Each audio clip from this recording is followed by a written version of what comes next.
Hey guys, welcome back to our YouTube channel Bachelor Butterflies. మీరు నిన్న మా introduction vlog చూసే ఉంటారుగా. సో ఈరోజు మేము మళ్ళీ మీ ముందుకు వచ్చేసాం మా బ్యాచులర్స్ ఇంటి ఉగాది పండుగతో. బేసిక్గా బ్యాచులర్స్ కాబట్టి టైంకి లేవడం అంటే కష్టమే, కానీ ఈరోజు మాత్రం లేవాల్సింది. ఎందుకంటే ఈరోజు ఉగాది కాబట్టి. ఈరోజు మా ఉగాది వ్లాగ్ చూసేదరిగాను వచ్చేయండి. ఉగాది అంటే ట్రెడిషనల్గా బట్టలే కాకుండా ట్రెడిషనల్గా వంటలు కూడా తప్పకుండా చేసుకోవాల్సిందే కదా. ఎందుకంటే అది మన సాంప్రదాయం కాబట్టి. మేము ముందుగా పూజ వీడియో పెట్టాం, తరువాత కుకింగ్వి ఉంటాయి. ఎందుకంటే మా బ్యాచిలర్స్ కిచెన్లో అది పెద్ద ఛాలెంజ్ అని చెప్పాలి.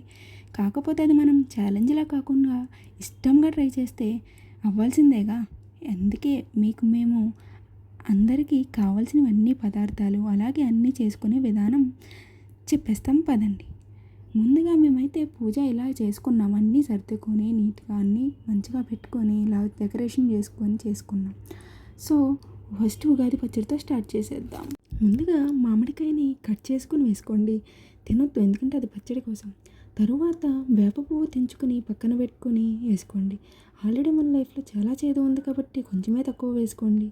తర్వాత పుట్నాల పప్పు, అరటిపండు వేసుకోండి. తర్వాత బెల్లం పౌడర్లా చేసుకొని వేసుకోండి, ఎందుకంటే ఫాస్ట్గా కరుగుతుంది కాబట్టి. తర్వాత కొంచెం పచ్చిమిర్చి వేసుకోండి కారం కోసం. తర్వాత చింతపండుని వాటర్ని 10 మినిట్స్లో ముందే నానబెట్టుకొని వేసుకోండి. తర్వాత కొంచెం సాల్ట్ వేసుకోండి. వేసుకున్నాక ఇవన్నీ బాగా కలపండి. కాసేపు మిమ్మల్ని మీరు మాకన్నా ఉగాది పచ్చడి బాగా చేసేవాళ్ళు ఎవరు లేరని ఫీల్ అయిపోండి ఏంటి అయిపోతారు చూడండి. అంతే, మన ఉగాది పచ్చడి రెడీ అయిపోయింది. ఈరోజు ఉగాదికి చేసిన రెసిపీస్ డీటెయిల్గా చెప్పి నవ్విస్తాం. ఇప్పుడు క్విక్గా చెప్పేస్తున్నాం, సమయం లేదు మిత్రమా. మరొక్కసారి మీ అందరికీ ఉగాది శుభాకాంక్షలు. Thanks for watching. Don't forget to like, subscribe and hit the bell icon so you never miss our adventures. See you in the next one. Bye guys.